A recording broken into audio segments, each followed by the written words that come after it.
আজকের কথাগুলো আল্লাহর হস্তে মাথায় নেওয়ার চেষ্টা করেন। শিশুকে জন্মের পর থেকে ইলেকট্রনিক মিডিয়া থেকে পায়ে ধরে বলছি দূরে রাখেন।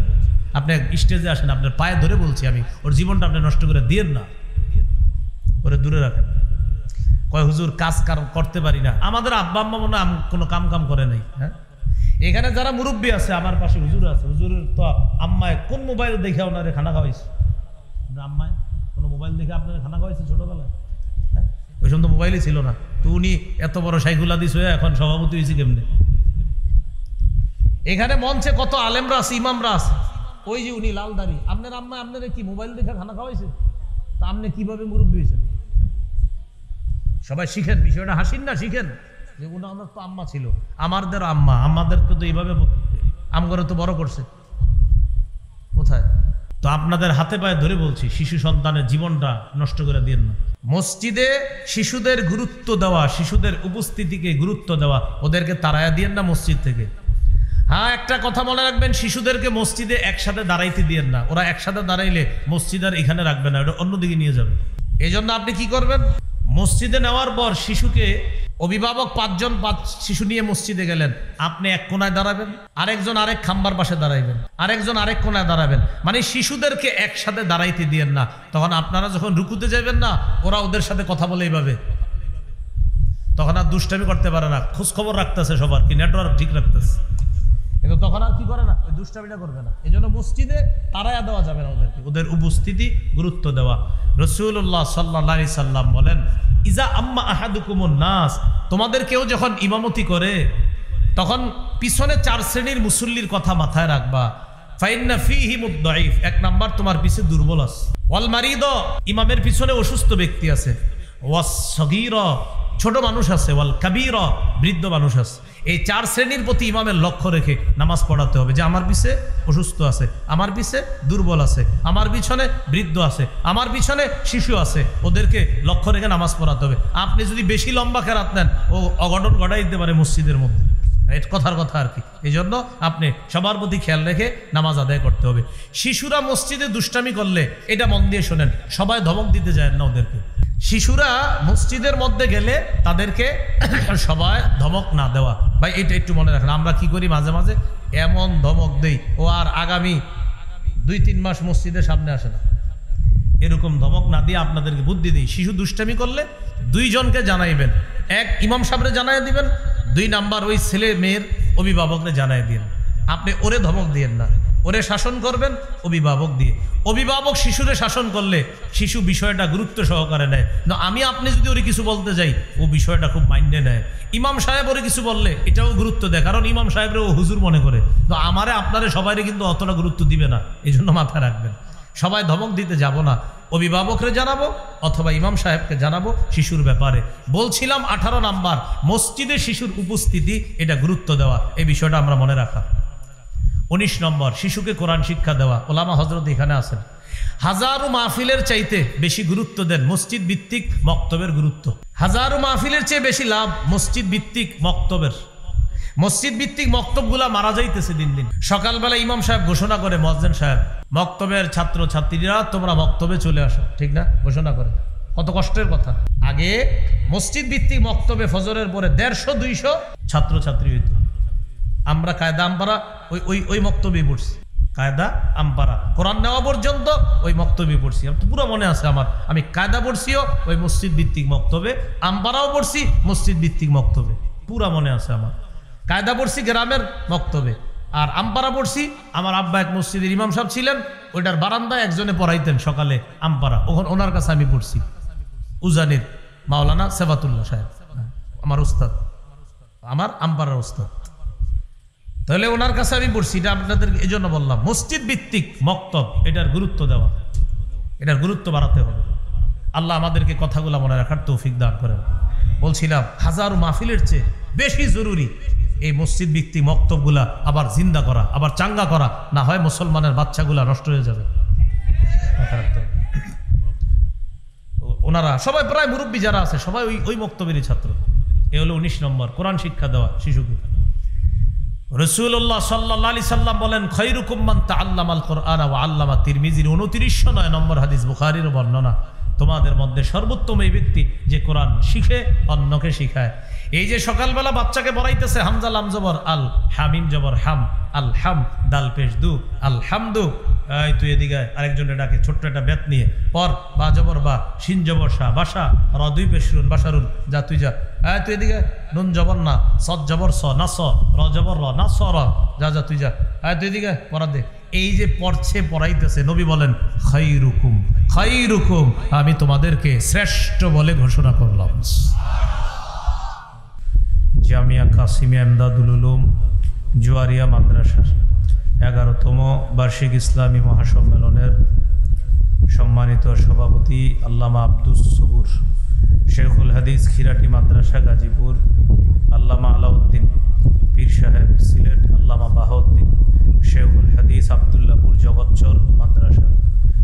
আলোচনা করবেন আল্লামা ফরিদুদ্দিন আল মুবারক ফেনী।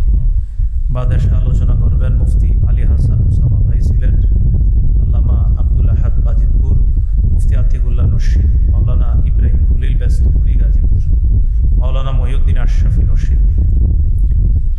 আমন্ত্রিত অতিথি আল্লামা সোয়াইব বিন আব্দুর রৌফ মুহাদ্দিস জামিয়া ইমদাদিয়া কিশোরগঞ্জ, হাফেজ জাকির হোসেন মোল্লা ঢাকা।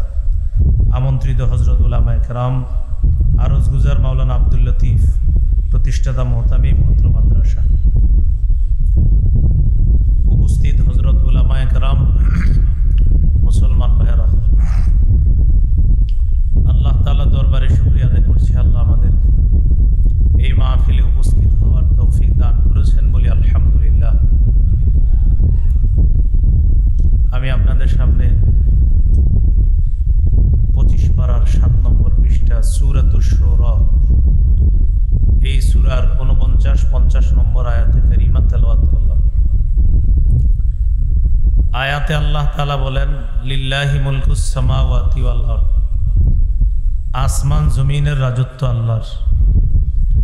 ইয়াখলুকু মা ইয়াশা, তিনি যা ইচ্ছা তা সৃষ্টি করেন। ইয়াহাবু লিমান ইয়াশাউ ইনাসা, তিনি যাকে ইচ্ছা তাকে কন্যা সন্তান দান করেন। ওয়াহাবু লিমান ইয়াশাউ যুকুর, যাকে ইচ্ছা তাকে ছেলে সন্তান দান করেন। আও ইউজাউযিজুহুম যুকরানা ওয়া ইনাসা, তিনি যাকে ইচ্ছা তাকে ছেলে মেয়ে উভয়টা দান করেন। ওয়ায়াজআলু মান ইয়াশাউ আকিমা, যাকে ইচ্ছা তাকে বন্ধা বানান। মেয়ে দেখে ছেলে দেখে, ছেলে মেয়ে উভয়টা দেখে, ছেলেও হবে না মেয়ে হবে না, এই ক্ষমতাকার আল্লাহ। আয়াতে আল্লাহ তাআলা মেয়ে এবং ছেলে উভয়ের আলোচনা করেছেন। প্রথমে আল্লাহ সিরিয়ালে মেয়ের কথা বলছে, এই জন্য মেয়ে হইলে চেহারা কালো না করা। 14 পারা 12 নম্বর পৃষ্ঠা সূরা নাহলের 58 নম্বর আয়াতে আল্লাহ বলেন, ওয়াইদা বুশিরা আহাদুহুম বিল উনসা, কিছু মানুষ আছে তাদেরকে যখন কন্যা সন্তানের সুসংবাদ দেওয়া হয়, যাল্লা ওয়াজহুহু মুসওয়াদ্দাও ওয়া হুয়া কাযীম, তাদের চেহারা কালো হয়ে যায়, দুঃখে ভারাক্রান্ত হয়ে যায়। তার কেন মেয়ে হইল? এটা কুসংস্কার। এই কুসংস্কার সমাজ থেকে উঠাতে হবে। এখানে আমরা যারা এখন বসা, যারা বয়ান শুনতেছি, সবাই নারীর গর্ভ থেকে দুনিয়াতে আসছে। আমার মা মেয়ে, আপনাদের মাও একজন মেয়ে, মানে একজন কন্যা। আপনার মা আপনার নানার কন্যা, আমাদের মা আমাদের নানার কন্যা। এখন আমাদের মা কারো কন্যা, তো আমরা পুরুষরা যদি কন্যা হইলে চেহারা কালো করি, তাহলে আমরা তো সেই কন্যার পেট থেকে দুনিয়াতে আসলাম। যিনি আমার নানার কন্যা, সেই নানার কন্যার পেট থেকেই তো আমরা আসলাম। আল্লাহ আমাদেরকে কুসংস্কার থেকে হেফাজত করেন। মেয়ে সন্তান এটা আল্লাহর পক্ষ থেকে রহমত, ছেলে সন্তানও আল্লাহর পক্ষ থেকে রহমত। মুমিনের ছেলে হোক মেয়ে হোক, মুমিন বলবে আলহামদুলিল্লাহ। সহিহ মুসলিমের হাদিস, রাসূলুল্লাহ সাল্লাল্লাহু আলাইহি ওয়াসাল্লাম বলেন, ইন আসাবাতহু সাররা ফাশাকারা, মুমিনের জীবনে যদি কোনো আনন্দদায়ক কোনো বিষয় আসে, মুমিন শুকরিয়া আদায় করবে, বলবে আলহামদুলিল্লাহ। তাহলে বুঝে থাকলে বলেন, ছেলে হোক মেয়ে হোক, চেহারা কালো হবে না আলহামদুলিল্লাহ বলবো? আল্লাহ যদি কাউকে একটা কন্যা সন্তান দান করে, রাসূলুল্লাহ সাল্লাল্লাহু আলাইহি সাল্লাম বলেন, মান উলিদাত লাহু ইবনাতুন, যার একজন কন্যা সন্তান, এই এক কন্যা সন্তানকে ফালাম ইয়াইদহা, জীবন্ত মাটির নিচে দাফন করে দেয় নাই। ওয়ালাম ইউহিনহা, কন্যাকে কন্যা বলে অবজ্ঞা করে নাই। ওয়ালাম ইউসির ওয়ালাদাহু আলাইহা, কন্যার চেয়ে ছেলেকে বেশি প্রাধান্য দেয় নাই। যার একজন কন্যা, এই কন্যাকে কন্যা বলে অবজ্ঞা করে নাই, কন্যাকে মাটির নিচে দাফন করে দেয় নাই, কন্যার চেয়ে ছেলেকে বেশি প্রাধান্য দেয় নাই। আদখালাহুল্লাহু বিহাল জান্নাহ, এই এক কন্যার কারণে আল্লাহ অভিভাবককে জান্নাতে প্রবেশ করাবেন। যার দুইজন কন্যা আছে, রাসূলুল্লাহ সাল্লাল্লাহু আলাইহি সাল্লাম বলেন, মান আলা জারিয়াতাইন, যার দুজন কন্যা আছে, এই দুই কন্যা যদি সে সুন্দরভাবে লালন পালন করে, দাখলতু আনা ওয়া হুয়াল জান্নাহ কাহাতাইন, আমি এবং এই দুই কন্যার অভিভাবক এইভাবে পাশাপাশি জান্নাতে প্রবেশ করব। যার তিনজন কন্যা আছে, রাসূলুল্লাহ সাল্লাল্লাহু আলাইহি সাল্লাম বলেন, মান কানাত লাহু সালাসু বানাত, যার তিন কন্যা, এই তিন কন্যাকে ইয়ারহামুহুন্না, সে সুন্দরভাবে মায়া করে, দয়া করে, লালন পালন করে। ওয়াকফিহিন্না, বাবা কন্যাদের জন্য যথেষ্ট হয়ে যায়। বাবা কন্যাদেরকে খুব লালন পালন করে, যাদের তিন কন্যা আছে। নবী বলেন, ওয়াজাবাত লাহুল জান্নাহ আলবাত্তাতা, তিন কন্যার অভিভাবকের জন্য জান্নাত অবধারিতভাবে ওয়াজিব হয়ে যায়। তাহলে বলেন, কন্যা সন্তান এটাকে মুখ কালো করার বিষয় না জান্নাতে যাওয়ার উপায়? এই জন্য কন্যা সন্তান হলে চেহারা কালো করা যাবে না। আল্লাহ তাআলা আমাদেরকে কথাগুলা বুঝার তৌফিক দান করেন। সন্তান দুনিয়াতে আসার পর, ছেলে হোক মেয়ে হোক, তার কানে আজান দেওয়া। আবু দাউদের হাদিস, 5105 নম্বর হাদিস। উবাইদুল্লাহ ইবনে আবি রাফে, নবীর সাহাবী, তিনি বলেন, রাআইতু রাসূলুল্লাহি সাল্লাল্লাহু আলাইহি ওয়াসাল্লাম আযানা ফি উযুনিল হাসান ইবনে আলী ইবনে আবি তালিব হিনা ওয়ালাদাতহু ফাতেমা বিসসালাহ। যেদিন হযরত হাসানের জন্ম হয়, আমি নবীজিকে দেখলাম মুয়াজ্জিন সাহেব নামাজের যে আজান দেয়, আমি আল্লাহ রসুলকে দেখলাম হাসানের কানে অবিকল নামাজের আজান দিছে। তাহলে ছেলে হোক মেয়ে হোক, দুনিয়াতে আসার পর নববী পদ্ধতিতে তাদেরকে লালন পালন করার প্রথম কাজ তার কানে আজান দেওয়া। এটা নবীর পদ্ধতি। 2 নাম্বার, ছেলে হোক মেয়ে হোক, তাকে তাহনিক করানো। তাহনিক কাকে বলে? তাহনিক বলে কোনো আল্লাহওয়ালা বুজুর্গের মুখ থেকে খেজুর চাবানো, সামান্য খেজুরের অংশ এনে বাচ্চার মুখের ভিতর তালুতে লাগায় দিবেন, এটাকে বলা হয় তাহনিক। সহিহ বুখারীর বর্ণনা, 3909 নম্বর হাদিস। আবু বকর সিদ্দিক রাদিয়াল্লাহু তাআলা আনহুর কন্যা আসমা রাদিয়াল্লাহু তাআলা আনহা সন্তান সম্ভবা। তিনি বলেন, আমি মদিনায় রওনা করলাম, ওয়া আনা মুতিম্মুন, এমন অবস্থায় যে আমি আসন্ন প্রসবা। আসন্ন প্রসবা এটার সহজ বাংলা হলো, যে কোনো সময় আমার সন্তান হয়ে যেতে পারে। আমি রওনা করলাম। রওনা করার পর সবাই ভাবলো পথিমধ্যে যে কোনো সময় আমার প্রসব বেদনা উঠবে, আমার সন্তান হয়ে যাবে। আমি মদিনার কুবা নামক এলাকায় গেলাম, যেখানে রাসূল সাল্লাল্লাহু আলাইহি সাল্লাম 14 দিন অবস্থান করছে। মদিনার কুবা, সেখানে নবীজি একটা মসজিদ প্রতিষ্ঠিত করছে, এটাকে বলা হয় মসজিদে কুবা। বাসায় ওযু করে হজ উমরা যাওয়ার পর যে বাসায় থাকবেন ওই বাসায় ওযু করে মসজিদে কুবাই গিয়ে 2 রাকাত নামাজ পড়বেন, আল্লাহ একটা উমরার সওয়াব দান করবে। আসমা রাদিয়াল্লাহু তাআলা আনহা বলেন, আমি কুবাই গেলাম, যাওয়ার পর ফাওয়ালাতুহু, আমার সন্তানকে আমি জন্ম দিলাম। এই সন্তানের নাম আব্দুল্লাহ ইবনে জুবায়ের। আমার সন্তান আল্লাহ রাসূল সাল্লাল্লাহু আলাইহি সাল্লামের কোলে দিলাম। দেওয়ার পর দাআ বিতামরা, নবীজি খেজুর আনাইলেন। ফামাদাগাহা, খেজুর চাবাইলেন।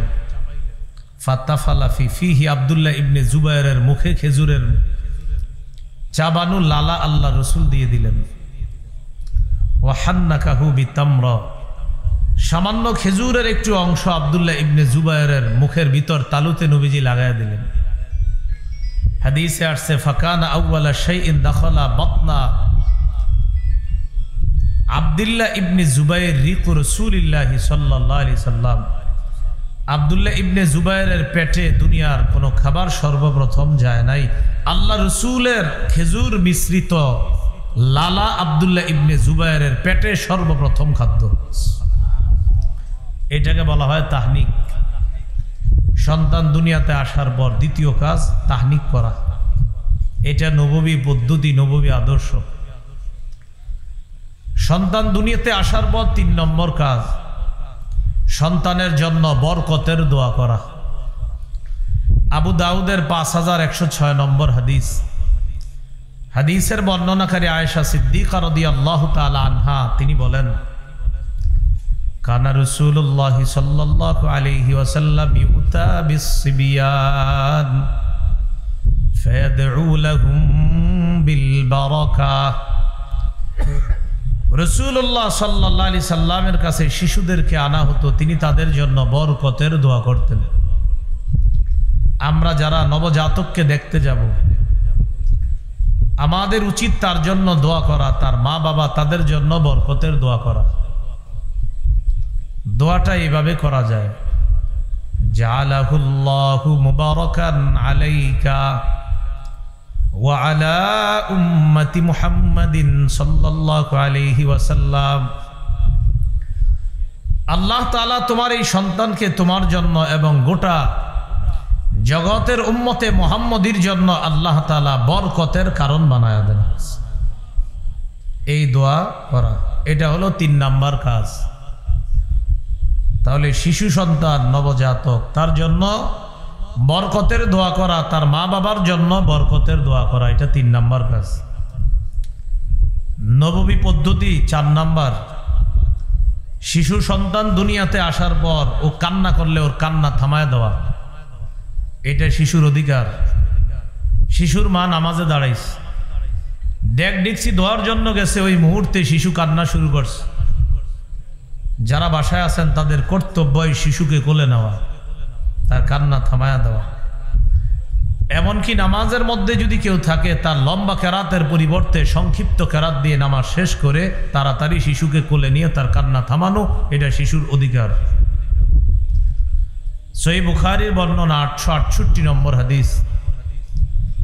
রাসূলুল্লাহ সাল্লাল্লাহু আলাইহি সাল্লাম বলেন, ইন্নী লা আকুমু ইলা সলাহ ওয়া উরিদু আন উতাওবিলা ফিহা। আমি নামাজে দাঁড়াই, লম্বা কেরাত পড়ার নিয়ত করি, ফাসমাউ বুকা আস-সাবী, হঠাৎ শিশুর কান্নার আওয়াজ শুনি। ফাতাজাওয়াজু ফি সলাতি কারাহিয়াতান আন আশুক্কা আলা উম্মিহি। আমি আমার লম্বা কেরাতের নিয়তটা পাল্টায়া সংক্ষিপ্ত কেরাত দিয়ে নামাজ শেষ করি। কারণ আমি যদি লম্বা কেরাত পড়ি, আমার পিছনে থাকা যে নারী আছে, কোনো শিশুর মা হতে পারে, আমার নামাজ যত লম্বা হবে শিশুর কান্না তত দীর্ঘায়িত হবে। শিশুর কান্না বাড়লে মা কষ্ট পাবে, তাই আমি নবী কেরাত সংক্ষিপ্ত করে শিশু এবং তার মায়ের অধিকার প্রতিষ্ঠিত করি। এগুলো 4 নাম্বার নববী পদ্ধতি। শিশু কান্না করলে তারে কোলে নিয়ে তার কান্না থামানো, যেভাবে পারেন কান্না থামানো, এটা তার অধিকার। 5 নাম্বার আকিকা করা। রাসূলুল্লাহ সাল্লাল্লাহু আলাইহি সাল্লাম বলেন, ইন্নাল ইয়াহুদা তাউক্কু আনিল গুলাম ওয়ালা তাউক্কু আনিল জারিয়া। ইহুদিরা ছেলের আকিকা করত, মেয়ের আকিকা করত না। ফাউক্কু আনিল গুলামি শাতাইন ওয়া আনিল জারিয়াতি শাতান।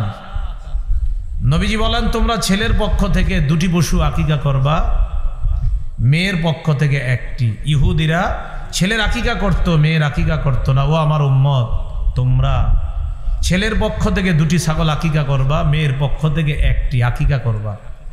কারো যদি সামর্থ্য কম থাকে সেক্ষেত্রে ছেলের পক্ষ থেকে 1টি পশু আকিকা করে দিল, আকিকা আদায় হয়ে যাবে ইনশাআল্লাহ।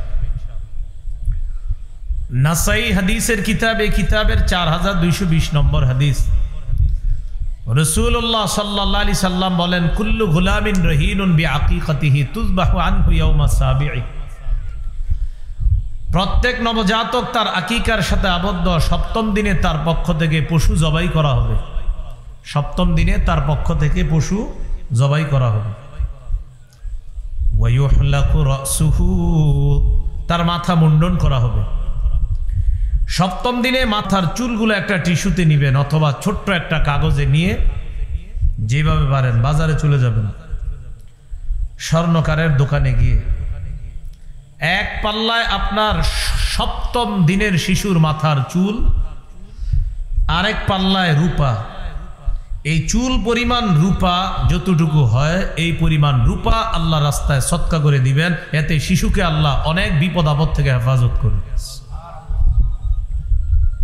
1500-2000 টাকা রূপা হতে পারে, আমি বাড়ায় বলছি আরো কম হবে। রাসূলুল্লাহ সাল্লাল্লাহু আলাইহি সাল্লাম ফাতেমা রাদিয়াল্লাহু তাআলা আনহাকে বললেন, ইহলিকি রাসা, ফাতেমা তুমি হাসানের মাথা মুন্ডন করো। ওয়া তাসাদ্দাকি বিজিনাতি শা'রিহি ফিদ্দা, হাসানের মাথার চুল পরিমাণ রূপা আল্লাহ রাস্তায় সদকা করে দিও। আলী রাদিয়াল্লাহু তাআলা আনহু বলেন, ফাওয়াজানতুহু, আমি হাসানের মাথার চুল ওজন করলাম। ফাকানা ওয়াজনুহু দিরহামান আও বা'দা দিরহাম, হাসানের মাথার চুল ওজন করে দেখলাম এই চুলের পরিমাণ 1 দিরহাম রূপা অথবা 1 দিরহামের কাছাকাছি রূপা। এই পরিমাণ রূপা আমি আল্লাহর রাস্তায় সদকা করে দিলাম। তাহলে 5 নাম্বার কাজ, 7ম দিনে আকিকা করা, চুল মুন্ডন করা। চুল মুন্ডন করবেন সুন্দরভাবে, পুরা মাথার চুলগুলা মুন্ডন করার চেষ্টা করবেন।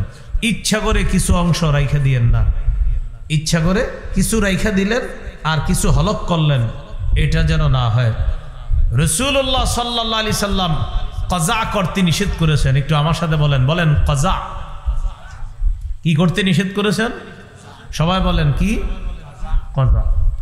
সাহাবীগণ প্রশ্ন করলেন, হুজুর কাজা কাকে বলে? নবীজি বললেন, আইয়ুহলাকা রাসুহু মাকান ওয়া ইউতরাকা মাকান, মাথার কিছু অংশের চুল মুন্ডন করা আর কিছু অংশের চুল রেখে দেওয়া, এটাকে বলে কাজা। শিশুদেরকে এইভাবে কাজা না করা। বর্তমান জামানায় শিশুদেরকে এটা করা হয় না, কিন্তু 18-20 বছরের শিশুরা এগুলো করে। 18-20 বছরের শিশুরা এরকম দেখবেন চুল কিছু জায়গায় আছে কিছু জায়গায় নাই, এরকম কাজা করে। দেখবেন মাথায় ক্যাপ পরা, চারদিকে চুল টুল নাই, আপনার মনে হবে ওর পুরা মাথা মুন্ডন করা, খুলে দেখবেন পুরা মাথায় চুল আছে। আর ঘটনা কি ভাই? কয়েডেই ফ্যাশন। এরকম কাজা করা নিষেধ। এ হলো 5 নাম্বার, আকিকা করা আর 7ম দিনে চুল মুন্ডন করা। মনে থাকবেন ইনশাআল্লাহ। আকিকার গোস্ত ছেলে মেয়ে ওদের মা বাবা সবাই খেতে পারবে, দাদা দাদি নানা নানি 14 গোষ্ঠী আত্মীয় স্বজন খেতে পারবে। এমনকি শিশু যার আকিকা দিলেন ওর গোস্তটা পারলে ফ্রিজে রেখে দিন, বড় হইলে ওরও খাওয়াই দিন। কথার কথা, অনেকের মধ্যে কুসংস্কার আছে যে এই গোস্ত সবাই খেতে পারে না। না, হালালকে হালাল মনে না করা কুফর, হালালকে হালাল মনে না করা কুফর, হালালকে হারাম মনে করা কুফর, হারামকে হালাল মনে করা কুফর। আকিকার গোস্ত এটা হালাল, এটার মধ্যে কোনো ধরনের সন্দেহ আনা মানে ইসলামের উপর সন্দেহ আনা। সাবধান। বলেন আকিকা কিসের বিধান? ইসলামের। বলেন কিসের বিধান? আকিকার গোস্তে সন্দেহ করা এটা ইসলামকে সন্দেহ করা, এটা হালাল। এই হালাল জিনিসে সন্দেহ করা যাবে না। তাহলে 5 নাম্বার কাজ আকিকা করা। 6 নাম্বার কাজ সুন্দর একটা নাম রাখা। আব্দুল্লাহ ইবনে আব্বাস রাদিয়াল্লাহু তাআলা আনহুমার বর্ণনা, তিনি বলেন সাহাবায়ে কেরাম রাসূলুল্লাহ সাল্লাল্লাহু আলাইহি সাল্লামকে জিজ্ঞাসা করলেন, قد علمنا حق الوالد فما حق الولد يا رسول الله।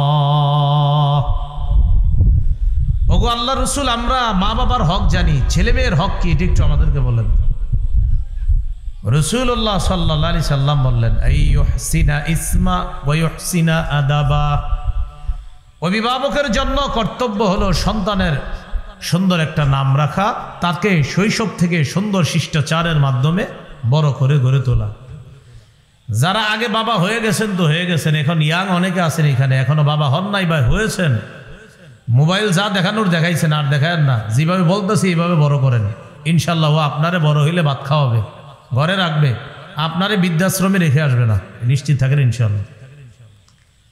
কিন্তু আপনি যদি ছোটবেলার থেকে ওই যে আপনি ওইটার দিকে তাকাই রয়েছেন, হেও তাকাই রয়েছে, পরে ইমাম সাহেবের কাছে আইসা বলবেন, হুজুর কি হয়েছে, ছেলে মেয়ে খবর রাখে না, খোঁজ খবর রাখে না। ইমাম সাহেব পাল্টা যদি বলে ফেলে, ছোটবেলা আপনি ওদের খোঁজ খবর রাখছেন? যদি বলেন রাখছি, ইমাম সাহেব যদি বলে কিভাবে? যদি বলেন টিভি চেয়েছে দিয়েছি, কার্টুন চেয়েছে দিয়েছি, এটাই তো বলবেন আপনি। তো ইমাম সাহেবও বলবে আপনিও এখন সেটা পেতে থাকেন, আপনাকেও টিভি দেখার ব্যবস্থা করে দিচ্ছে, যান বৃদ্ধাশ্রমে গিয়ে আরামসে দেখতে থাকেন, কেউ ডিস্টার্ব করবে না। এই জন্য মনে রাখা, সন্তানকে এইভাবে লালন পালন করা। আমি নববী যে আদর্শগুলা বলতেছি এগুলা মনে রেখে নিন। 6 নাম্বার, সুন্দর নাম রাখা। আবু দাউদের হাদিস, 4949 নম্বর হাদিস। এই হাদিসের মধ্যে আছে রাসূলুল্লাহ সাল্লাল্লাহু আলাইহি সাল্লাম বলেন, আহাব্বুল আসমাই ইলাল্লাহ আবদুল্লাহি ওয়া আবদুর রহমান। আল্লাহর কাছে সর্বাধিক পছন্দের নাম হলো আব্দুল্লাহ, আব্দুর রহমান। নাম যে সুন্দর হওয়া কতটা জরুরি, একটা গুরুত্বপূর্ণ হাদিস আপনাদেরকে শোনাই, বুখারীর বর্ণনা। মদিনার সবচাইতে শ্রেষ্ঠ ফকিহ, শ্রেষ্ঠ মুফতি, শ্রেষ্ঠ মুহাদ্দিসদের একজন সাঈদ ইবনুল মুসাইয়্যিব রাহিমাহুল্লাহ, ওনার দাদার নাম হাজনুন। বলেন দাদার নাম কি? হাজনুন। বলেন কি নাম? হাজনুন। আমার সাথে একটু বলেন, বলেন হাজনুন অর্থ দুঃখ। হাজনুন অর্থ কি? দুঃখ। এটা কোনো গল্প নয়, বুখারীর বর্ণনা। তিনি বলেন, আমার দাদা নবীজির কাছে গেছে, যাওয়ার পর নবীজি আমার দাদাকে বললেন, মাসমুখা, তোমার নাম কি? আমার দাদা বললেন, হাজনুন, আমার নাম হাজনুন, দুঃখ। নবীজি বললেন, বাল আনতা সাহলুন, তোমার নাম হাজনুন না, তোমার নাম সাহলুন। সাহলুন মানে সহজ, ওকে, নিরাপদ, সব ঠিকঠাক, এর মানে হলো সাহলুন। আর হাজনুন মানে যত বালা মুসিবত বিপদ আপদ। নবীজি বললেন হাজনুন না, তোমার নাম সাহলুন। তিনি জবাব দিলেন, মা আনা বিমুগাইরিন ইসমান সাম্মানিহি আবি। আমার আব্বা আমার যে নাম রাখছে, আমি এই নাম আমি পাল্টাইতে পারবো না। নাউজুবিল্লাহ বলেন। বাবার দেওয়া নাম পাল্টাবে না। এই যুগেও এরকম মানুষ আছে, ওনারা যদি বলা হয় আপনার নামটা সুন্দর না, পাল্টান। হুজুর আমার দাদা শখ করে রাখছে নামটা, কেমনে পাল্টাই? নবীজি বললেন তোমার নাম পাল্টাও, সাহলুন রাখো। উনি বললেন, হুজুর আমার বাবার দেয়া নাম আমি পাল্টাতে পারবো।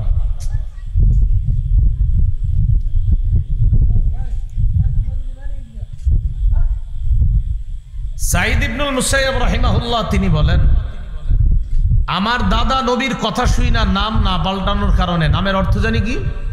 হ্যাঁ বলেন, অর্থ কি? ফামা জালাতিল হুজুনাতু ফিনা বা'দু।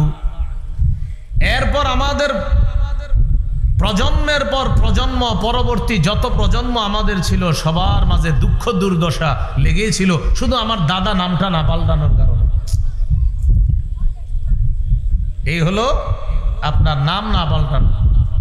তো রাসূল সাল্লাল্লাহু আলাইহি সাল্লামের হাদিস থেকে বুঝলাম অর্থবোধক নাম হওয়া কতটা জরুরি, কতটা গুরুত্বপূর্ণ বিষয়। আশা করি আপনারা বুঝতে পারছেন। নামটা না পাল্টানোর কারণে পরবর্তী প্রজন্ম এই নামের প্রভাব তাদের মাঝে ছিল। তিনি বলেন দুঃখ লেগেই থাকতো আমাদের বংশে। কেন?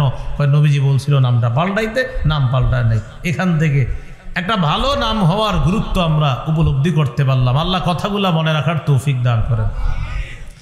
ইদানিং আবার মানুষের মধ্যে একটা কুসংস্কার, আলেমদেরকে আইসা বলে, হুজুর এটা আনকমন নাম বলেন। কি নাম? ওই যে আমরা পরামর্শ দিই যে আলেমদের কাছে জিজ্ঞাসা করে নাম রাখবেন, তো উনি আলেমদের কাছে আসে, আইসা বলে হুজুর একটা নাম বলেন, ছেলে হয়েছে। তো হুজুরে বলে আবু হুরায়রা, কয় ওল্ড। কয় আবু বকর, কয় হুজুর এটা ওল্ড। ওমর, ওসমান, আলী, কয়গুলা ওল্ড। জাফর, কয় ওল্ড। ওনারে যত সাহাবি মুনিশি তাবিদের নাম বলা হয় বলতেছে ওল্ড। এখন হুজুরে কি বলবে আর বলেন? হুজুরের উচিত তাকে বলা আনকমন কিছু নাম আছে, আমার কাছে কিছু নাম আছে, আমি কি বলবো আপনাদেরকে? এগুলা রাখতে পারেন আপনি, এগুলা সুন্দর সুন্দর অর্থ আছে। তাহলে বলি, হ্যাঁ বলেন আমার সাথে, রড, সিমেন্ট, বালু, এগুলা রেখে দেবেন। বুঝলেন? আনকমন নাম, এই বাঁশ রাখবেন, লাইট, রড, সিমেন্ট, এগুলা রেখে দিবেন। সাহাবীর নাম আপনার পছন্দ হয় না তো আপনার কি, আপনি বাঁশ রাখেন ছেলের নাম, মেয়ের নাম রেখে দিবেন প্যান্ডেল, কারণ আপনার সাহাবীদের নাম পছন্দ না।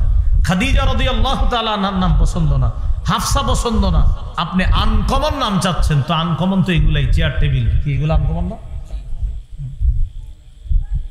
আল্লাহ আমাদের এই মানসিক অবস্থার পরিবর্তন করেন, সমাজ থেকে আল্লাহ কুসংস্কার দূর করেন।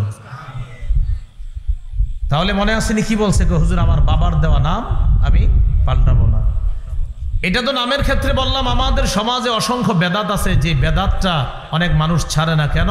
এর দাদাই করছে 50 বছর, এর বাপে করছে 20 বছর, শুধু এই কারণে ছাড়তেছে না। মানে ওনারা আপনি বুঝান এটা বেদাত, উনি বুঝে হুজুর ঠিকই কইছেন, কোরআনের আয়াত অনুযায়ী, হাদিস অনুযায়ী এটা বেদাত, আপনার কথা সব ঠিক আছে, আব্বাই তো এটা 20 বছর করছে, দাদাই করে গেছে 50 বছর। আর দাদার একজন হুজুর ছিল, উনি তো আপনার প্রায় 60-70 বছর এটা এই এলাকায় জিন্দা করে গেছে। হুজুর আপনার সব কথা ঠিক, কিন্তু আমি কি করব? এখান থেকে আমরা বুঝলাম, আমার আব্বা ভুল করলে সে ভুলটা আমি গ্রহণ করতে পারি না, আমার দাদা ভুল করলে সে ভুল আমি গ্রহণ করতে পারি না, পৃথিবীর যে কেউ ভুল করুক সেই ভুল আমি গ্রহণ করতে পারি না। আল্লাহ আমাদেরকে এই জাতীয় সুন্দর মানসিকতা অর্জন করার তৌফিক দান করেন। কয় নাম্বার গেল? 6 নাম্বার, সুন্দর নাম রাখা। 7 নাম্বার, শিশু সন্তানকে মাঝে মাঝে কিছু নাম দিয়ে সুন্দর সুন্দর উপনামে জায়গা তাদের মনটা খুশি করে দেওয়ার চেষ্টা করা। আবু দাউদের হাদিস 4969 নম্বর হাদিস। এই হাদিসের বর্ণনাকারী আনাস রাদিয়াল্লাহু তাআলা আনহু বলেন, নবীজি প্রায় সময় আমাদের বাসায় আসতেন। আমার একটা ছোট্ট ভাই আছে, কানালাহু নগর, তার ছোট্ট একটা পাখি আছে, লাবু বিহি, আমার ভাই ওই পাখিটার সাথে খেলাধুলা করত। একদিন আমার ভাইয়ের পাখিটা মারা গেছে। মারা যাওয়ার পর ওর মনটা খারাপ। নবীজি আমাদের বাসায় আসলেন। রাআহু রাসূলুল্লাহ সাল্লাল্লাহু আলাইহি ওয়াসাল্লাম হাজিনা। আমার ভাইকে দেখলেন মনটা খারাপ। নবীজি পরিবারের লোকদেরকে জিজ্ঞাসা করলেন, মা শানুহু, ওর কি হয়েছে? পরিবারের লোকেরা বললেন, মাতা নুগরুহু ইয়া রাসূলুল্লাহ, হুজুর তার যে ছোট্ট পাখিটা ছিল যার সাথে সে খেলতো, এই পাখিটা মারা গেছে। নবীজি তাকে সান্ত্বনা দেওয়ার জন্য বললেন, ইয়া আবা উমাইর মা ফাআলান নুগাইর, ও আবু উমাইর, নুগাইরের কি হলো? নুগাইর মানে ছোট্ট পাখি। হে আবু উমাইর, তোমার ছোট্ট পাখিটির কি হলো? তো ছন্দটা দেখেন কিভাবে, ইয়া আবা উমাইর মা ফাআলান নুগাইর। এইভাবে ছোট্ট মানুষটাকে ডাক দেওয়ার পর নবীজি 2টা বাক্য মিলায়া বলার সাথে সাথে ওই বাচ্চার মনটা খুশি হয়ে গেছে। এই নবী আমার কত সুন্দর করে ডাক দিয়া মিলায়া বলছে, ইয়া আবা উমাইর এক বাক্য, মা ফাআলান নুগাইর, ছোট্ট পাখিটার কি হইলো বলো তো? মানে কি হইলো? মারা গেছে। নবীজি তো আগে খবর নিছে, তো বলতেছে, ও আবু উমাইর, ছোট্ট পাখিটা কি করলো? তো নবী এইভাবে মিলিয়ে বলার কারণে মনটা খুশি হয়ে গেছে। এইভাবে বাচ্চাদেরকে মাঝে মাঝে খুশি করে দেওয়ার চেষ্টা করা, সুন্দর অর্থবোধক কিছু উপনামের মাধ্যমে তাদেরকে সম্বোধন করা যেতে পারে। উপনামের চর্চা এখন আর আমাদের মধ্যে হয় না, অথচ আমাদের প্রত্যেকটা মাদ্রাসায় প্রথম দিন সবকে পড়ানো হয় মুসান্নিফের নাম এটা, কুনিয়ত উপনাম, এটা লকব উপাধি, এটা খালি আমরা পড়াই, না হলে এখন চর্চা হচ্ছে না। এ হলো 7 নাম্বার শিশুর অধিকার, নববী পদ্ধতি নাম্বার 8। শিশুকে যখন হাঁটা শিক্ষা দিবেন, ওর হাঁটুতে বেশি কষ্ট দিয়েন না। ওর হাঁটুতে কষ্ট দেওয়া ছাড়া ওরে হাঁটা শেখানোর চেষ্টা করেন। এই বেচারা যেন বারবার পড়ে না যায়, পড়ে যেন হাঁটুতে ব্যথা না পায়। হ্যাঁ, পাবে হালকা, বেশি যেন ব্যথা না পায়। আবু দাউদের হাদিস 1109 নম্বর হাদিস, খতবানা রাসূলুল্লাহ সাল্লাল্লাহু আলাইহি ওয়াসাল্লাম। সাহাবী বলেন রাসূলুল্লাহ সাল্লাল্লাহু আলাইহি সাল্লাম খুতবা দিতেছে মসজিদের মধ্যে জুমার দিন। পৃথিবীর শ্রেষ্ঠ খতিব সাহেব খুতবা দিতেছে, সুবহানাল্লাহ। সাহাবায়ে কেরাম সবাই নবীজির খুতবা শুনতেছে। ফাআকবালাল হাসান ওয়াল হুসাইন রাদিয়াল্লাহু তাআলা আনহুমা। খুতবা চলাকালীন অবস্থায় হাসান হুসাইন রাদিয়াল্লাহু আনহুমা মসজিদে ঢুকছে। দুজন তখনও ছোট। ফায়াসুরানি ওয়া ইয়াকুমান। নবীজির খুতবার সময় 2 নাতি মসজিদে ঢুকার পর তারা বারবার মাটিতে পড়ে যাচ্ছে, আবার দাঁড়ায়, আবার পরে, আবার দাঁড়ায়, আবার পরে, আবার দাঁড়ায়। নবীজি খুতবা বন্ধ করে দিলেন। নাজালা মিম্বর থেকে নামলেন, আখাযাহুমা 2 নাতিকে কোলে নিলেন। ফাসাইদা বিহিমাল মিম্বার, 2 নাতিকে কোলে নিয়ে মিম্বরে গিয়ে বাকি খুতবা শেষ করছে। কেন আয়েশা কোলে নিলেন? হাদিসের শেষে আছে লাম আসবির, আমি ওদেরকে দেখা সহ্য করতে পারি নাই। ওরা বারবার পড়ে যাচ্ছিল, বারবার পড়তেছিল, আবার দাঁড়াইতেছিল, পড়তেছিল, দাঁড়াইতেছিল। এই যে বারবার পড়ে যাচ্ছিল, দাঁড়াইতেছিল, নবী বলেন সহ্য করতে পারি নাই। খুতবা থামায়া 2 নাতিকে কোলে নিয়ে মিম্বরে গিয়ে বাকি খুতবা শেষ করছে। তখন নবী কোরআনের আয়াতটা স্মরণ করাই দিছে, ইন্নামা আমওয়ালুকুম ওয়া আওলাদুকুম ফিতনা। তোমাদের সন্তান, তোমাদের সম্পদ তোমাদের জন্য পরীক্ষা, মাঝে মাঝে পরীক্ষায় ফালায়া দিবে। দেখছো আজকে হাসান হুসাইন আমারে পরীক্ষায় ফালায়া দিছে। এই হলো 8 নাম্বার। তাহলে হাঁটুতে বেশি কষ্ট দিয়েন না, ওই দূর থেকে ছেড়ে দিয়েন না, আব্বু আসো আম্মু আসো, এরকম না। রেঞ্জ থেকে ছাড়বেন মোটামুটি, যেন ও কম পড়ে, ওর হাঁটুতে যেন কম ব্যথা পায়। এইভাবে ওরে হাঁটা শিক্ষা দেওয়া। 9 নম্বর, উত্তম কালারের উত্তম পোশাক পরিধান করা শিক্ষা দিবেন। এটা 9 নম্বর। আব্দুল্লাহ ইবনে আমর রাদিয়াল্লাহু তাআলা আনহুমার বর্ণনা, তিনি বলেন রাআহু রাসূলুল্লাহ সাল্লাল্লাহু আলাইহি ওয়াসাল্লাম আলাইহি সাওবানি মুআসফারান। নবীজি তার এক সাহাবী থেকে দেখলেন তার শরীরের মধ্যে 2টা কুসুম রঙের জামা। কি রং? কুসুম রং। এটা তেমন ভালো না। নবীজি বললেন হাদিহি সিয়াবুল কুফারি ফালা তালবাসহা। এগুলা কাফেরদের পোশাক, আর পরবা না, খোলো। এগুলা কাফেরদের পোশাক, আর পরবা না, খোলো। তাহলে রং, পোশাকের রং উত্তম হওয়া, সুন্দর হওয়া, এই ব্যাপারে খেয়াল রাখা। এইগুলো 9 নাম্বার। 10 নাম্বার, এটা আমার সাথে সবাই বলেন, বলেন সতর ঢেকে রাখে। এমন পোশাকে শৈশব থেকে শিশুকে অভ্যস্ত করা। বাংলাটা আবার বলছি, আপনারা বলা দরকার নেই, খালি মাথায় রাখেন। সতর ঢেকে রাখে এমন পোশাকে শিশুকে শৈশব থেকে অভ্যস্ত করা। আপনি দেখবেন আপনার শিশুকে যখন হাঁটু ডাইখা প্যান্ট পরানো শিখাইবেন, তো ও যখন বড় হয়, প্যান্ট ছোট হয়, দেখবেন প্যান্ট খালি টানে, এইভাবে টানে। এর মানে ওর মাথায় সেট হয়ে গেছে যে আমার তো এই জায়গাটা ঢাকা থাকে, এখন ওইরকম উঁচু কেন? ওর বয়স কিন্তু আপনার 1.5-2 বছর মাত্র, কিন্তু এইভাবে খালি টানে। আপনি রবের শুকরিয়া আদায় করবেন যে আমার রব আমার সন্তানের মানসিকতায় এটা বসায়া দিছে যে আমি মুসলমানের সন্তান, আর মুসলমানের সন্তান হাঁটু ডেকে রাখতে হয়। আমার সন্তানকে আল্লাহ বুঝটা দিয়ে দিছে, শুকরিয়া আদায় করবেন। এখন অনেকে মনে মনে বলবে হুজুর ওর কি গুনাহ হবে? আমি কি বলছি গুনাহ হবে? গুনাহ হবে না, কিন্তু ওরে শিখান, ওরে শিখান। এই গুনাহ হবে না বইলা বইলা ছোটবেলা থেকে উল্টা পাল্টা পোশাক পরান। 20 বছরের শিশুরাও তখন হাফ প্যান্ট পরে হাঁটে। 20 বছরের শিশু হাফ প্যান্ট পরে হাঁটে রাস্তাঘাটে। খারাপ, সুন্দর করে পুরোটা বলেন। 20 বছরের শিশুরা কি করে? হাফ প্যান্ট পরে হাঁটে। তো আমরা কি বলবো? হাফ প্যান্ট বললে আরে আপনি কি বড় বলবেন না শিশু বলবেন? এই জন্য আমরা বললাম 20 বছর 25 বছরের শিশুরা হাফ প্যান্ট পরে হাঁটতেছে। এরকম নির্লজ্জ শিশু যদি পান, আপনি বলে দিন তুমি একজন মুসলমানের সন্তান, বাকি তুমি তো নির্লজ্জ 20 বছরের শিশু, 21 বছরের শিশু, একটু লজ্জাশীলতা আনার চেষ্টা করো, তাহলে আমরা তোমাকে শৈশব থেকে ফিরিয়ে আনার চেষ্টা করব। এইগুলো 10 নম্বর। সূরা আরাফের 26 নম্বর আয়াতে আল্লাহ বলেন, ইয়া বানি আদম কদ আনজালনা আলাইকুম লিবাসাই ইউয়ারি সাওআতিকুম ওয়ারিশা ওয়া লিবাসুত তাকওয়া যালিকা খায়র। আমি তোমাদেরকে এমন পোশাক দিলাম ও আদম সন্তান, যে পোশাক তোমাদের লজ্জাস্থান ঢেকে রাখবে, যে পোশাক তোমাদের সৌন্দর্যতার কারণ, তাকওয়ার পোশাক, সর্বোত্তম পোশাক।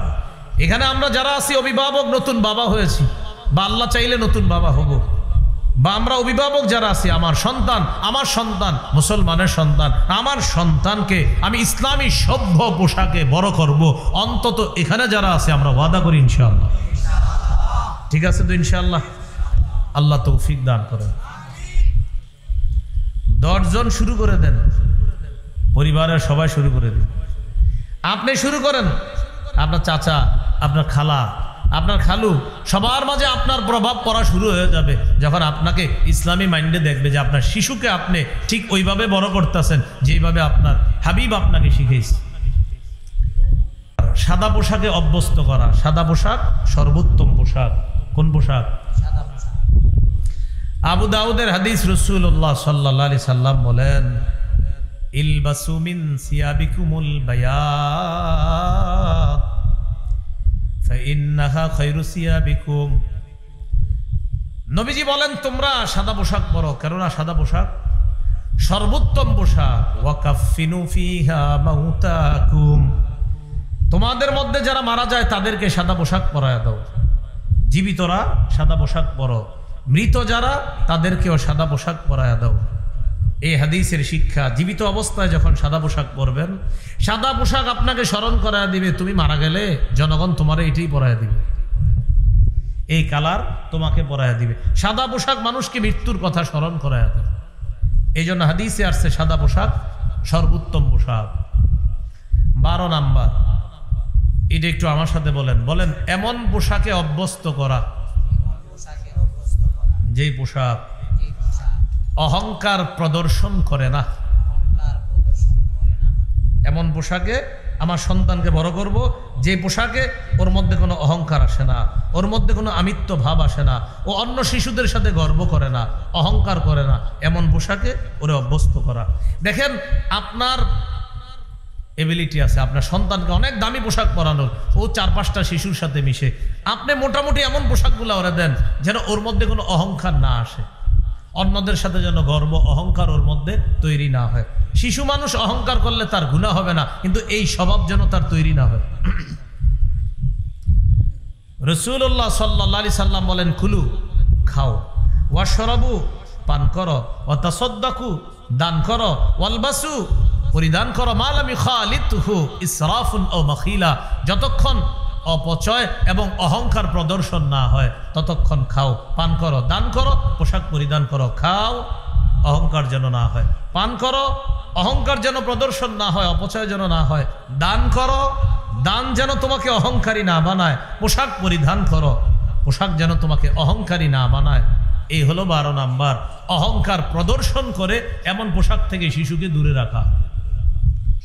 13 নাম্বার, কি আজীব কথা, নবীজি আমাদেরকে জুতা পরাও শিখিয়ে দিয়েছে। সুবহানাল্লাহ। 13 নাম্বার অধিকার, জুতা পরা শিখানো শিশুকে। قال رسول الله صلى الله عليه وسلم لا تمشي في نعل واحد। ও আমার উম্মত, তুমি এক পায়ে জুতা পয়রা হাইছো না। বুখারীর বর্ণনায় আসছে, লিউনিলহিমা জামিআ আও লিউহফিহিমা জামিআ, হয়তো 2 পায়ে জুতা রাখবে, না হয় 2 পা খোলা রাখবে, হয়তো 2 পায়ে জুতা রাখবা, না হয় 2 পা খোলা রাখবা। এক পায়ে জুতা রাখলে উম্মত তোমার কষ্ট হবে, তোমার সন্তানটার কষ্ট হবে। এক পায়ে জুতা রাখলে ও পড়ে যেতে পারে, এক পায়ে জুতা থাকার কারণে যে কোনো অ্যাক্সিডেন্ট ঘটতে পারে। হয়তো 2 পায়ে জুতা রাখো, না হয় 2 পা খোলা রাখো। আমার হাবিবের এক একটা কথা গবেষণা করলে অসংখ্য অগণিত জটিল বিষয় আপনি সমাধান পেয়ে যাবেন। এই নবী কেন বললেন এক পায়ে জুতা না পড়তে? আপনি গবেষণা করবেন, অসংখ্য অগণিত বিষয় আপনার মধ্যে আল্লাহ তাআলা সমাধান দিয়ে দিবে। খালি আপনি চিন্তা করবেন আজকে এক পায়ে জুতা বলে সমস্যাটা কি, আপনি একটু চিন্তা করেন। এই জন্য নবী বলছে হয়তো দুই পায়ে হাঁটো, না হয় এক পায়ে জুতা রাখো না। আজকে আপনাদের এদিকে কাদা আছে, এই কাদার উপর দিয়ে হয়তো দুই পায়ে জুতা রেখা হাঁটেন, না হয় দুই পা খোলা রেখা হাঁটেন। এটা একটা সুন্দর সমাধান। এক পায়ে জুতা রেখা এক পা যদি খোলা রাখেন, দেখি না আপনি একটু যান, যাই আবার আসেন, পরে আপনার হালাতটা আমরা দেখি। হ্যাঁ, তাহলে এলো 13 নাম্বার, শিশুকে জুতা পরানো শেখানো। এক পায়ে জুতা যেন না পরে, দুই পায়ে পরাবেন অথবা দুই পা খোলা রাখা। 14 নাম্বার, শিশুকে সবকিছু ডান দিক থেকে করা শিখাইবেন। কানা রাসূলুল্লাহ সাল্লাল্লাহু আলাইহি ওয়াসাল্লাম ইউজিবুহু তায়াম্মুনু ফিত তানাউলি ওয়াত তারাজ্জুলি ওয়া তুহুরিহি ওয়া ফি শানিহি কুল্লি। রাসূলুল্লাহ সাল্লাল্লাহু আলাইহি সাল্লাম সবকিছু ডান দিক থেকে করতে পছন্দ করতেন।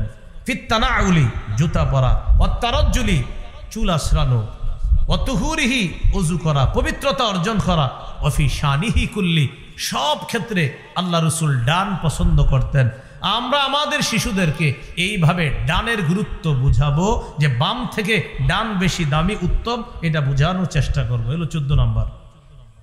ছোটবেলায় ও ডান বাম হাত বুঝে না, ছোটবেলায় বাম হাতেও খায় ডান হাতেও খায়, তো ও তো বারবার এটা করবে।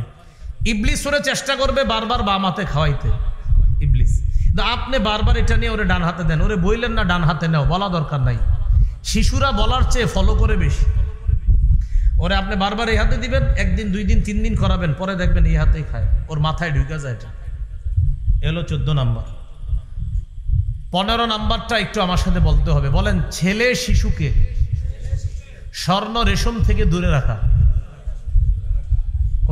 কাকে? ছেলে শিশুকে স্বর্ণ থেকে দূরে রাখা, রেশম থেকে দূরে রাখা। আমরা অনেকে গিফট করি বাচ্চাদেরকে, ছেলে বাচ্চাদেরকে এগুলা গিফট করে না, স্বর্ণ রেশম এগুলা। মেয়ে বাচ্চাদেরকে এগুলা গিফট করেন। রাসূলুল্লাহ সাল্লাল্লাহু আলাইহি সাল্লাম বলেন, ওয়াহিল্লাত যাহাবু ওয়াল হারিরু লিউনাসি উম্মতি ওয়া হুররিমাহুমা আলা যুকুরিহা। রাসূলুল্লাহ সাল্লাল্লাহু আলাইহি সাল্লাম বলেন, আমার উম্মতের মেয়েদের জন্য রেশম স্বর্ণ বৈধ করা হয়েছে, ছেলেদের জন্য হারাম করা হয়েছে। আমার উম্মতের ছেলেদের জন্য রেশম হারাম, স্বর্ণ হারাম, মেয়েদের জন্য রেশম বৈধ, স্বর্ণ বৈধ। ঠিক আছে, আপনি ছাত্র নি, মাদ্রাসা শিক্ষক, আর তো ছাত্রের সামনে দেন, আপনি খেদমত করেন না। তো রাসূলুল্লাহ সাল্লাল্লাহু আলাইহি সাল্লাম বললেন, আমার উম্মতের যারা ছেলে আছে, এই ছেলেদের জন্য স্বর্ণ হারাম, মেয়েদের জন্য স্বর্ণ জায়েজ, ছেলেদের জন্য রেশম হারাম, মেয়েদের জন্য রেশম জায়েজ। আল্লাহ আমাদেরকে কথাগুলা মনে রাখার তৌফিক দান করেন। অনেক সময় ওলামায়ে কেরাম আলোচনা করে, পাশে বসে অনেকে টিস্যু দেয়, পানি দেয়, ছাত্রদেরকে রাখেন, ওস্তাদরা বসেন না। এটা আপনার যিনি থাকে উনি পরে যখন বুঝতে পারে যে উনি কোনো ইমাম সাহেব বা ওস্তাদ, তখন তার ভিতরে একটা খারাপ অবস্থা কাজ করে, যে একজন ইমাম সাহেব বৈশা এতক্ষণ টিস্যু দিছে আমার। এটা কথার কথা, ছাত্ররা দিলে এটা আর সমস্যা হয় না, এটা একটু মাথায় রাখা। ওলামায়ে হজরত আপনারা তো সবাই সম্মানের, সবাই আপনারা চেয়ারে বসা উচিত ছিল, একদম কসম করে দিল থেকেই বলতেছি।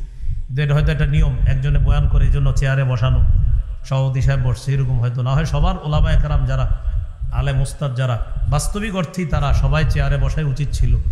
হয়তো মাহফিলের আয়োজনটা এইভাবে তারা করতে পারে না, সব জায়গায় এরকম হয় না। তো আবার সবাইকে চেয়ার দিতে গেলে আবার স্টেজে বসার মতো আপনার পরিবেশ তৈরি হয় না।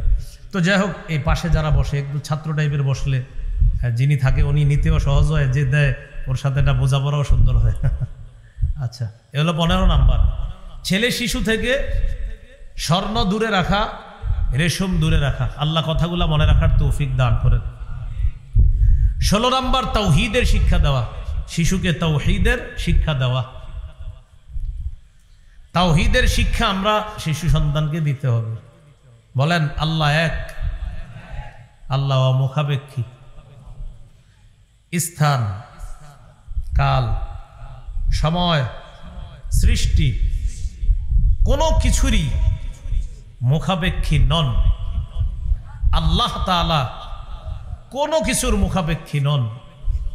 সৃষ্টি আল্লাহর মুখাপেক্ষী, সময় আল্লাহর মুখাপেক্ষী, স্থান আল্লাহর মুখাপেক্ষী।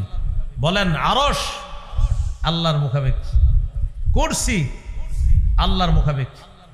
আল্লাহ কোনো কিছুর মুখাপেক্ষী নন। বলেন এটার নাম তাওহীদ। এ তাওহীদ শিক্ষা দিতে হবে। আল্লাহু আহাদ, আল্লাহ এক, আল্লাহু সামাদ, তিনি অমুখাপেক্ষী।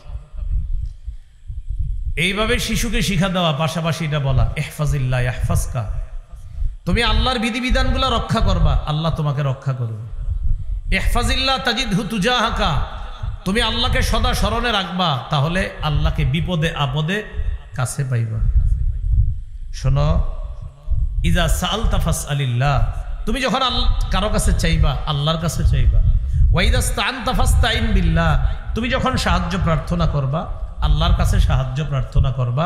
এইভাবে শিশুকে আল্লাহই দেয়, আল্লাহর কাছে চাইতে হবে, আল্লাহই সব। এগুলা শিশুকে শিক্ষা দেওয়া। এ হলো 16 নাম্বার তাওহীদ শিক্ষা দেওয়া। 17 নাম্বার ঈমানি তরবিয়ত শিক্ষা দেওয়া। ঈমানি তরবিয়তের মধ্যে শ্রেষ্ঠ একটা দাবি হলো নামাজ। বলেন কি? নামাজ শিক্ষা দেওয়া শিশু। 7 বছর বয়সে নামাজের আদেশ করা, 10 বছর বয়সে নামাজের জন্য প্রয়োজনে মৃদু আঘাত করা।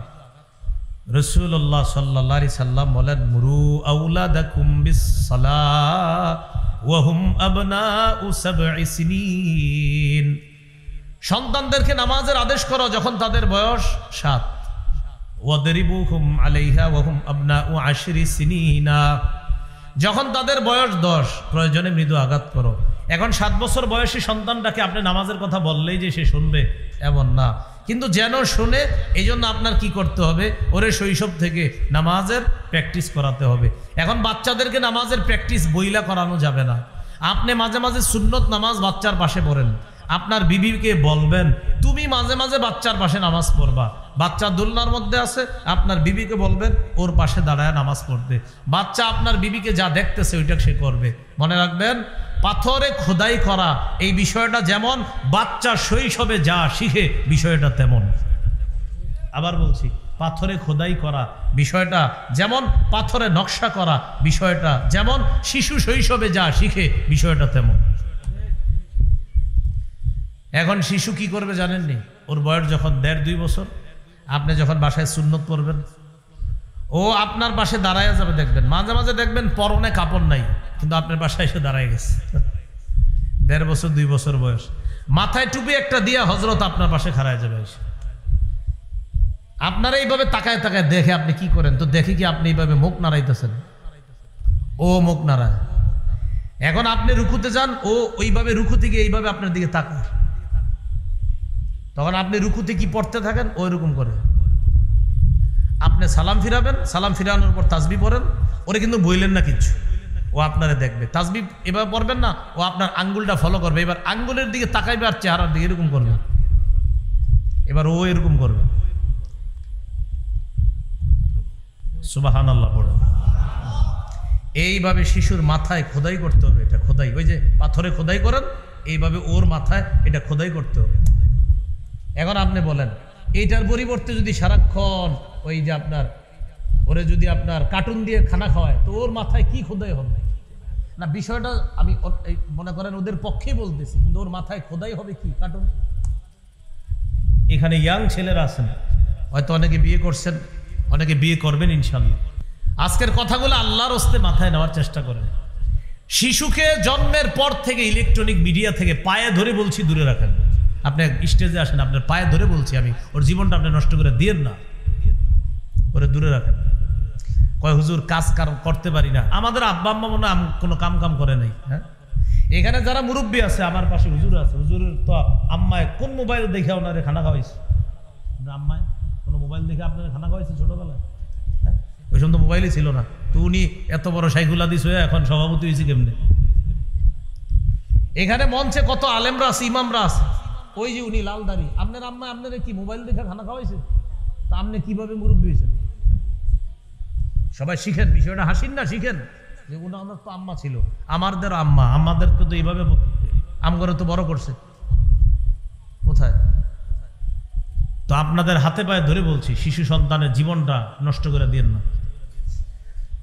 17 নাম্বার ইমানি তরবিয়ত শিক্ষা দেওয়া। ইমানি তরবিয়তের মধ্যে শ্রেষ্ঠ তরবিয়ত বলছিলাম নামাজের শিক্ষাটা দেওয়া, ওর মাথায় খোদাই করার চেষ্টা করা, এটা আল্লাহ তৌফিক দান করেন। 18 নাম্বার মসজিদে শিশু সন্তানের উপস্থিতিকে গুরুত্ব দেওয়া। মসজিদে শিশুদের গুরুত্ব দেওয়া, শিশুদের উপস্থিতিকে গুরুত্ব দেওয়া, ওদেরকে তাড়ায়া দিয়েন না মসজিদ থেকে। হ্যাঁ, একটা কথা মনে রাখবেন, শিশুদেরকে মসজিদে একসাথে দাঁড়াইতে দিয়েন না। ওরা একসাথে দাঁড়াইলে মসজিদ আর এখানে রাখবে না, ওটা অন্যদিকে নিয়ে যাবে। এই জন্য আপনি কি করবেন, মসজিদে নেওয়ার পর শিশুকে, অভিভাবক 5 জন শিশু নিয়ে মসজিদে গেলেন, আপনি এক কোনায় দাঁড়াবেন, আরেকজন আরেক খাম্বার পাশে দাঁড়াইবেন, আরেকজন আরেক কোনায় দাঁড়াবেন। মানে শিশুদেরকে একসাথে দাঁড়াইতে দিয়েন না। তখন আপনারা যখন রুকুতে যাবেন না, ওরা ওদের সাথে কথা বলে এইভাবে, তখন আর দুষ্টামি করতে পারে না, খোঁজ খবর রাখতেছে সবার, কি নেটওয়ার্ক ঠিক রাখতেছে, কিন্তু তখন আর কি করে না, ওই দুষ্টামিটা করবে না। এই জন্য মসজিদে তাড়ায়া দেওয়া যাবে না ওদেরকে, ওদের উপস্থিতি গুরুত্ব দেওয়া। রাসূলুল্লাহ সাল্লাল্লাহু আলাইহি সাল্লাম বলেন, ইজা আম্মা আহাদুকুমুন নাস, তোমাদের কেউ যখন ইমামতি করে তখন পিছনে 4 শ্রেণীর মুসল্লির কথা মাথায় রাখবা। ফাইন্না ফীহিমুদ দাঈফ, 1 নাম্বার তোমার পিছে দুর্বল আছে। ওয়াল মারিদ, ইমামের পিছনে অসুস্থ ব্যক্তি আছে। ওয়াস সগীর, ছোট মানুষ আছে। ওয়াল কাবীর, বৃদ্ধ মানুষ আছে। এই 4 শ্রেণীর প্রতি ইমামের লক্ষ্য রেখে নামাজ পড়াতে হবে, যে আমার পিছে অসুস্থ আছে, আমার পিছে দুর্বল আছে, আমার পিছনে বৃদ্ধ আছে, আমার পিছনে শিশু আছে, ওদেরকে লক্ষ্য রেখে নামাজ পড়াতে হবে। আপনি যদি বেশি লম্বা কেরাত নেন, ও অঘটন ঘটাই দিতে পারে মসজিদের মধ্যে, এটা কথার কথা আর কি। এই জন্য আপনি সবার প্রতি খেয়াল রেখে নামাজ আদায় করতে হবে। শিশুরা মসজিদে দুষ্টামি করলে, এটা মন দিয়ে শোনেন, সবাই ধমক দিতে যায় না ওদেরকে। শিশুরা মসজিদের মধ্যে গেলে তাদেরকে সবাই ধমক না দেওয়া। ভাই এটা একটু মনে রাখেন, আমরা কি করি মাঝে মাঝে, এমন ধমক দেই ও আর আগামী 2-3 মাস মসজিদের সামনে আসে না। এরকম ধমক না দিয়ে আপনাদেরকে বুদ্ধি দিই, শিশু দুষ্টামি করলে 2 জনকে জানাইবেন। 1 ইমাম সাহেবরে জানাই দিবেন, 2 নাম্বার ওই ছেলে মেয়ের অভিভাবকরে জানাই দিন। আপনি ওরে ধমক দিয়েন না, ওরে শাসন করবেন অভিভাবক দিয়ে। অভিভাবক শিশুরে শাসন করলে শিশু বিষয়টা গুরুত্ব সহকারে নেয়। না আমি আপনি যদি ওরে কিছু বলতে যাই, ও বিষয়টা খুব মাইন্ডে নেয়। ইমাম সাহেব ওরে কিছু বললে এটাও গুরুত্ব দেয়, কারণ ইমাম সাহেবরে ও হুজুর মনে করে। তো আমারে আপনারে সবাইরে কিন্তু অতটা গুরুত্ব দিবে না, এই জন্য মাথায় রাখবেন।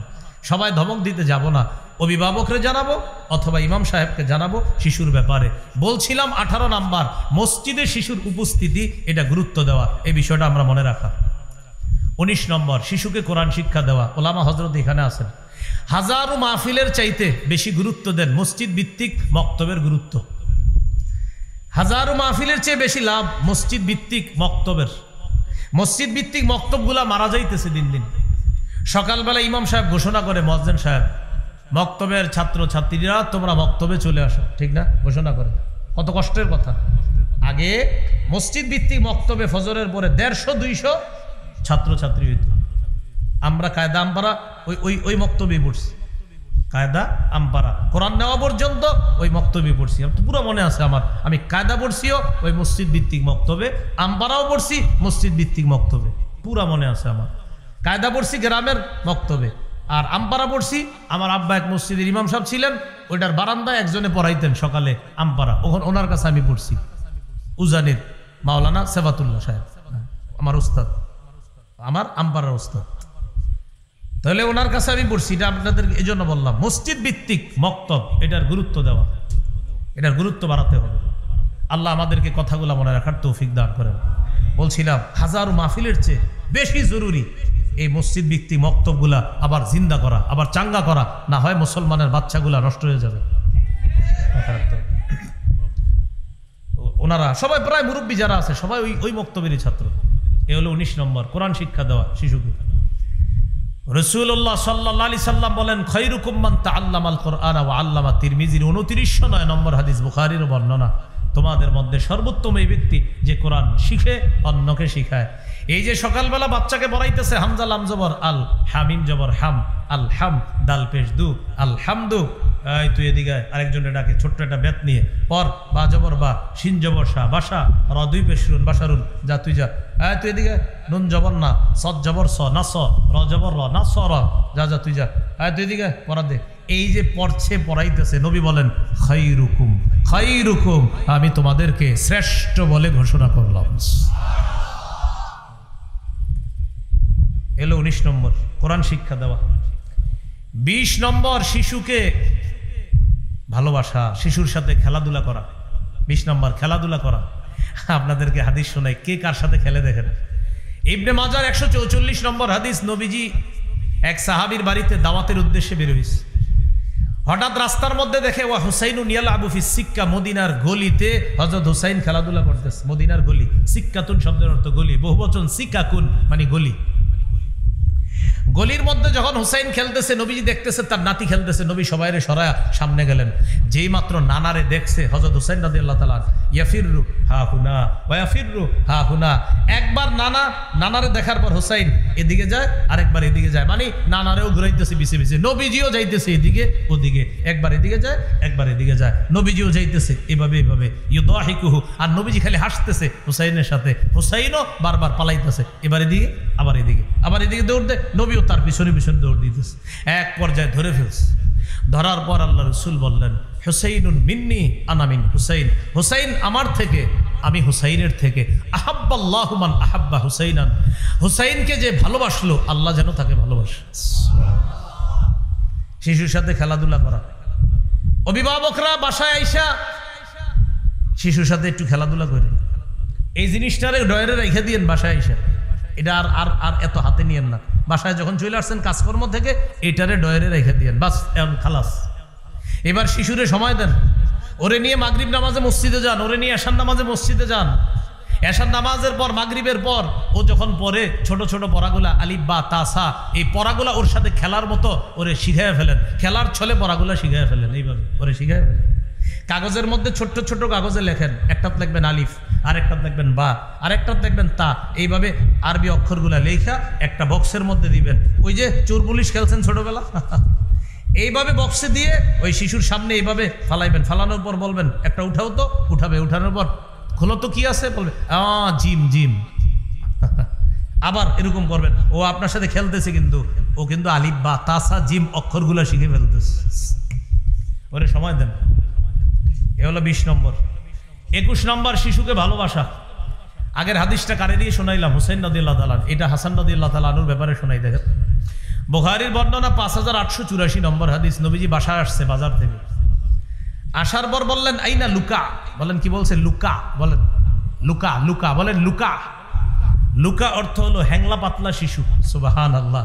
নবীজি বললেন আমার লুকা কোথায়? লুকা মানে পাতলা শিশু। হাসান কোথায়? লুকা কোথায়? আসো আসো। হযরত হাসান আসছে, নানা আমি আসছি।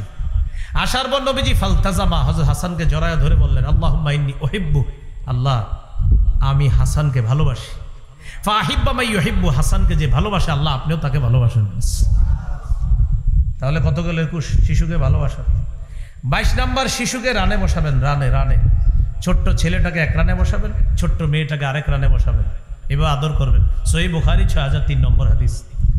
উসামা ইবনে যায়েদ রাদিয়াল্লাহু তাআলা, নবীজির পালক পুত্র যায়েদ বিন হারেসার ছেলে, সম্পর্কে নবী হয় দাদা। এই উসামা ইবনে যায়েদ বলেন নবীজি আমাকে তার এক রানের উপর বসাইছে। ওয়ায়ুকঈদুল হাসান আলা ফাখিজিল উখরা, আরেক রানে হাসানকে বসাইছে। উসামার দাদা হাসানের নানা, উসামা রাদিয়াল্লাহু তাআলা আনহুর দাদা আর হাসান রাদিয়াল্লাহু তাআলা আনহুর নানা। এক কোলে হলো ছেলের ঘরের নাতি, আর এক কোলে মেয়ের ঘরের নাতি। ছেলে হলো ওই যায়েদ বিন হারেসা, পালক পুত্র আর কি। এবার দুইজনে এইভাবে জড়ায়া ধরা বললেন আল্লাহুম্মা ইরহামহুমা ফাইন্নী আরহামুহুমা, আল্লাহ আমি দুইজনকে ভালোবাসি, আপনি তাদের প্রতি দয়া করেন। তাহলে রানে বসানো শিশুকে, এটা শিশুর অধিকার। 23 নম্বর শিশুকে স্নেহ করা। তিরমিজির 1920 নম্বর হাদিস, নবী বলেন লাইসা মিন্না মান লাম ইয়ারহাম সগীরানা ওয়া লাম ইয়ারিফ শারাফা কাবীরিনা, সে আমাদের অন্তর্ভুক্ত না যে ছোটকে স্নেহ করে না আর বড়র শ্রদ্ধা করে না, বড়কে সম্মান করে না। এগুলো 23 নম্বর শিশুকে স্নেহ করা। অন্যের শিশুকেও স্নেহ করবেন। অনেকের অভ্যাস আছে, হ্যাঁ অন্যের ছেলে মেয়ে দেখলে মুখটা এমন ভাবে রাখে যে এর দিকে তাকানোই যায় না। আপনি এমন করেন কেন? এটা কার? বলে ও মুখের, এর দিকে রাখতে পারে না, এমন একটা ভাব সাপ দেখায় মনে হচ্ছে উনি সারাক্ষণ এশিয়া মহাদেশ পরিচালনা করে, এরকম একটা ভাবসাব। অথচ উনি আপনাদের এই জোয়ার কি এলাকার নাম জোয়ারিয়া বৈশা রয়েছে, বৈশা এমন এক ভাব নেয় মনে এশিয়া দেশ মহাদেশ চালায়। শিশুর সাথে এই ভাব নিয়ে নাল্লার হস্ত, ও বুঝে কিচ্ছু বলেন, কিছু বুঝে? এর সাথে এরকম ভাব নিতেছেন কেন? ওরে স্নেহ করা, শিশুকে স্নেহ করা গেল 23 নাম্বার। 24 শিশুকে চুমা দেওয়া। চুমা দেওয়া বুখারীর বর্ণনা 5997 নম্বর হাদিস। আকরা ইবনে হাবেস, নবীজি সাল্লাল্লাহু আলাইহি সাল্লামের একজন সাহাবী আকরা ইবনে হাবেস বলেন, ইন্নালি আশারাতাম মিনাল ওয়ালাদ মা ক্বাব্বালতু আহাদাম মিনহুম। আমার 10 জন শিশু সন্তান আছে, একজনও আমি চুমা দেই না। নবীজি বলে, ইন্না লিল্লাহ, কি কও তুমি? হুজুর আমি তো কখনো চুমা দেই না। শিশুকে চুমা দিবা? মান লা ইয়ারহাম লা ইউরহাম, যে দয়া করে না তাকে দয়া করা হয় না। তুমি যদি তোমার শিশুকে আদর না করো, আল্লাহ তোমার প্রতি দয়া করবে না। ওদেরকে আদর করবা। কয়টা হলো? 24। কয়টা হলো বলেন? কয়টা? এই 24টা হলো শৈশবের অধিকার। 24টা হলো কিসের অধিকার? আরো আসে 40টা। কয়টা? 24 আর 40 কত? 64। কয়টা? 64। বাকি 40টা আমার কিতাবে পুরা নিয়েন, মিম্বরের আমানতের প্রথম খণ্ডে সবগুলা অধিকার পড়ে নেবেন। আর সবগুলা বলা সম্ভব না, সময়ও নাই। মিম্বরের আমানত প্রথম খণ্ডে সবগুলা অধিকার পাবেন। দ্বিতীয় খণ্ডের আলোচনা সন্তানকে শিরিক বেদাত সম্পর্কে শৈশব থেকে সতর্ক রাখা। তৃতীয় খণ্ডের আলোচনা সন্তানকে হালাল শিক্ষা দেওয়া, হারাম শিক্ষা দেওয়া। 4 নম্বর খণ্ডের আলোচনা স্বামীর অধিকার, স্ত্রীর অধিকার। 5 নম্বর খণ্ডের আলোচনা লা ইলাহা ইল্লাল্লাহ, এই তাওহীদ শিক্ষা দেওয়া। 6 নম্বর খণ্ডের আলোচনা নামাজ, যেটা বলছিলাম বিস্তারিত আলোচনা, 7-8 মাসালা। 9 নম্বর রমজান, যাকাত। 10 নম্বর হজ।